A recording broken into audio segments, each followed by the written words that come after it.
ജമ്മുകാശ്മീരിലെ തെരഞ്ഞെടുപ്പ് ഭാരതത്തിന്റെ സംവിധാനത്തിന്റെ വിജയമാണെന്ന് പ്രധാനമന്ത്രി നരേന്ദ്രമോദി. ജമ്മുകാശ്മീരിലെ വോട്ട് വിഹിതത്തിൽ ബിജെപി ഒന്നാമത്തെ പാർട്ടിയാണ്.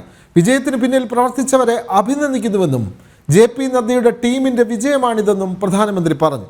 കോൺഗ്രസിന്റെ ദുർഭരണത്തിൽ നിന്നും മോചനം നൽകിയ ഗുജറാത്തിൽ 2 ദശകത്തിലേറെ തവണ ബിജെപി അധികാരത്തിലെത്തിയെന്നും ഹരിയാനയിലെ യുവാക്കളിൽ വികസനത്തിന്റെ കാലഘട്ടം ആരംഭിക്കുന്നുവെന്നും പ്രധാനമന്ത്രി കൂട്ടിച്ചേർത്തു. जम्मू कश्मीर में दशकों के इंतजार के बाद आखिरकार शांतिपूर्वक चुनाव हुए, वोटों की गिनती हुई, नतीजे आए।